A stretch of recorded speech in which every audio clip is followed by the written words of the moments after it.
কাশিয়ানী উপজেলার স্বনামধন্য শিক্ষা প্রতিষ্ঠান ভাটিয়াপাড়া উচ্চ বিদ্যালয়ের এসএসসি 93 ব্যাচের নানা আয়োজনে তৃতীয়তম এক প্রাণবন্ত মিলন মেলা অনুষ্ঠিত হয়েছে। শনিবার ভাটিয়াপাড়া উচ্চ বিদ্যালয়ের মাঠে এই অনুষ্ঠানের আয়োজন করা হয়। নানা আয়োজনে মুখরিত ছিল এই ব্যাচ 93 মিলন মেলার অনুষ্ঠান। উপজেলার বিভিন্ন এলাকা থেকে আগত অর্ধশতেরও বেশি বন্ধু ও বান্ধবীরা অংশ নেয় এই আয়োজনে। দিনব্যাপী আয়োজিত অনুষ্ঠানে মত বিনিময় ও আলোচনার মধ্য দিয়ে অনুষ্ঠানের আনুষ্ঠানিকতা শুরু করে। পরে বিভিন্ন খেলাধুলা ও মধ্যাহ্নভোজ শেষে লাকি কুপনের পুরস্কার বিতরণী অনুষ্ঠানের আয়োজন করা হয়। সবশেষে ছিল র্যাফেল ড্র। দীর্ঘদিন যোগাযোগ না থাকা বন্ধুরা একে অপরকে পেয়ে অনেকেই আবেগাপ্লুত হয়ে পড়েন। খোঁজ নেন পরিবার পরিজনের, যেখানে এই সাবেক শিক্ষার্থীরা শৈশবের উৎসবে মেতে ওঠেন। স্কুল কলেজের জীবনের হারিয়ে যাওয়া বাঁধভাঙা বন্ধুত্বের এক পরিচ্ছেদকে আরেকবার ঝালিয়ে নেওয়ার সুযোগ মেলে এই আয়োজনে। অনুষ্ঠানে ভাটিয়াপাড়া উচ্চ বিদ্যালয়ের সাবেক প্রধান শিক্ষক জাইদুর রহমান, বর্তমান প্রধান শিক্ষক মশিউর রহমান, সাবেক সিনিয়র সহকারী শিক্ষক আবুল কালাম, সহকারী শিক্ষক দিলীপ সাহা সহ প্রত্যেককে সম্মাননা পুরস্কার প্রদান করে 93 ব্যাচের শিক্ষার্থীরা। এত সুন্দর একটি অনুষ্ঠান উপহার দেওয়ার জন্য আয়োজক কমিটির বন্ধুদের ধন্যবাদ জানিয়েছে উপস্থিত সকল বন্ধুরা।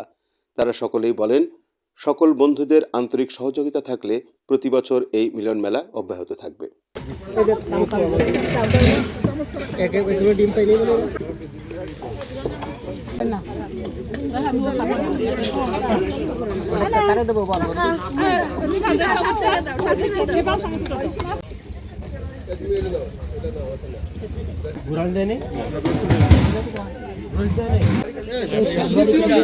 তোমরা কি খাইছো? ঠিক আছে, তাহলে আমি নিয়ে আসবেন তোরটা। ওই তোর কি আগে লাগবে বিরাইস নিতে পারবি নি?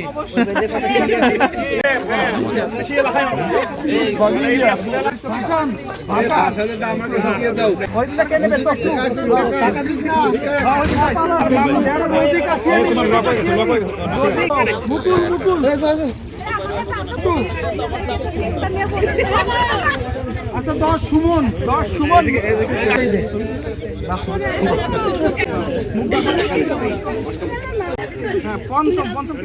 পঞ্চম একটু ভূত দিয়ে দে, তোরা একটু ভূত দিয়ে দে, ভূত দিয়ে দে, পাখি পান দিয়ে দে ভাই।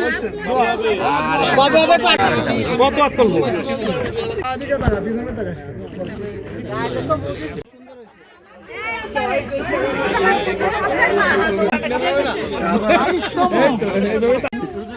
মিলন বিশ্বাস, মিলন